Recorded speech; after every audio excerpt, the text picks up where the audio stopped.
Bayangkan, seseorang yang cerdas, disegani pemimpin bangsawan Quraisy, fasih berbicara, berani dalam medan perang, dan punya kekuatan pengaruh luar biasa. Jika ia dulu memeluk Islam, barangkali namanya akan harum, sejajar dengan Umar bin Khattab, Khalid bin Walid, atau bahkan Abu Bakar. Tapi, justru namanya tercatat sebagai Fir'aunnya umat ini. Siapa dia? Namanya adalah Amir bin Hisham. Tapi dunia mengenalnya dengan gelar yang kelam dan menyakitkan. Abu Jahal, bapak kebodohan. Tapi tunggu dulu. Bagaimana bisa seseorang yang disebut-sebut sebagai pemilik Quraisy justru digelari bapak kebodohan? Apa sebenarnya yang membuat Amir bin Hisham begitu dibenci oleh sejarah Islam? Apa yang membuat Rasulullah sendiri menyebutnya sebagai Fir'aun umat ini? Dan bagaimana akhir hidup seseorang yang begitu keras menolak kebenaran? Padahal kebenaran itu berdiri tepat di hadapannya. Mari kita selami bersama dalam sebuah kisah yang tak hanya menyayat sejarah, tapi mengajarkan kita tentang harga keras kepala dan kebencian terhadap kebenaran.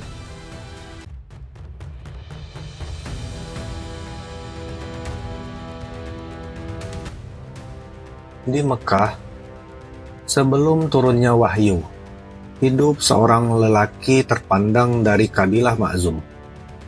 Ia dikenal luas di kalangan Quraisy. Nama lengkapnya adalah Amir bin Hisham bin Al-Mughirah Al-Makhzumi. Ia bukan orang sembarangan. Amir adalah salah satu bangsawan Mekah yang punya pengaruh politik dan sosial besar. Ia pemimpin. Ia orator ulung. Ia sangat pandai membaca dan menulis, sebuah kemampuan langka di masa itu. Orang-orang Quraisy menyebutnya dengan bangga Abu Al-Hakam, atau Bapak Kebijaksanaan. Ia, sebelum dikenal sebagai Abu Jahal, ia dijuluki sebagai Bapak Kebijaksanaan. Kenapa? Karena ia selalu hadir dalam majelis-majelis musyawarah, menyelesaikan perselisihan, dan pendapatnya nyaris selalu dianggap paling tajam dan masuk akal. Bahkan ada kalangan yang menganggapnya sebagai calon pemimpin Quraisy masa depan. Tapi, semua berubah saat langit Mekkah mulai bergemah dengan suara kenabian Muhammad bin Abdullah.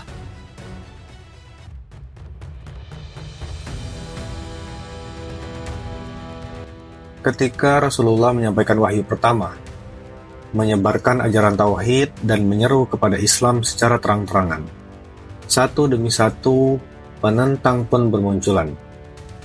Dan siapa salah satu tokoh utamanya? Ya, Amir bin Hisham. Mengapa? Karena ajaran Nabi Muhammad menghantam keras fondasi kekuasaan Quraisy. Ia meruntuhkan sistem kasta, menentang penyembahan berhala, dan menuntut semua manusia untuk tunduk hanya kepada satu Tuhan, Allah Subhanahu wa Ta'ala. Bagi Amir bin Hisham, ini bukan hanya soal agama, ini soal status, kekuasaan, dan gengsi keluarga. Bagaimana mungkin ia tunduk kepada orang dari Bani Hashim, padahal keluarganya Bani Makhzum? Mereka lebih layak memimpin. Dalam hatinya ada kedengkian yang dalam. Ia tahu Muhammad tidak berdusta. Ia tahu ajaran itu benar. Tapi ia lebih memilih kesombongan atas kebenaran.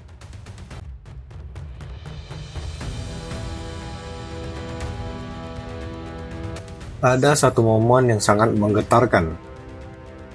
Diriwayatkan, suatu malam Amir bin Hisham diam-diam mendekati rumah Rasulullah. Ia mendengar Rasulullah membaca Al-Quran. Suaranya menyentuh. Ayat-ayatnya mengguncang hati. Amir terpukau. Ia pulang dalam keadaan bingung. hatinya nyaris luluh.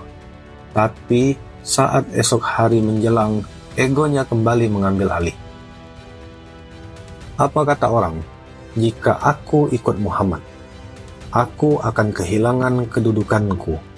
Aku akan dianggap lemah. Tidak, aku tidak akan biarkan itu terjadi. Amir bin Hisham tahu ini kebenaran, tapi ia menolak karena kesombongan. Dan disinilah peristiwa paling ironis terjadi.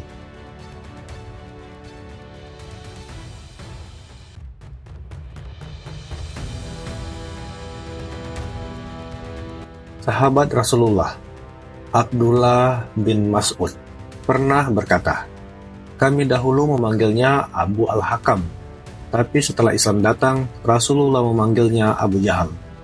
Kenapa? Karena seseorang yang menolak kebenaran bukan karena tidak tahu, tapi karena sombong. Ia bukan bijak, tapi bodoh sebodoh-bodohnya manusia." Jahiliyah bukan soal tidak punya ilmu, tapi ketika ilmu dibungkam oleh ego, itulah kebodohan sejati. Dan Amir bin Hisham menjadi simbol kebodohan itu. Ia mulai menyiksa para budak yang masuk Islam. Ia menampar Sumayyah, ibu dari Ammar bin Yasir. Bahkan ia memerintahkan pembunuhan kejam terhadap Sumayyah hingga syahid. Ia menjadi dalang segala kekejaman terhadap umat Islam di Mekah. Namanya tertanam sebagai musuh nomor satu. Suatu hari, Rasulullah bersabda, "Sesungguhnya, Fir'aun umat ini adalah Abu Jahal." Kenapa? Karena seperti Fir'aun di zaman Nabi Musa, Amir bin Hisham tidak kekurangan bukti, tidak kekurangan akal, tidak kekurangan cahaya kebenaran. Tapi, ia tetap menolak. Ia mempermainkan wahyu. Ia memusuhi Rasulullah secara terang-terangan. Pernah suatu hari, Rasulullah sedang sujud di depan Ka'bah. Amir bin Hisham melemparkan isi perut unta ke punggung Rasulullah.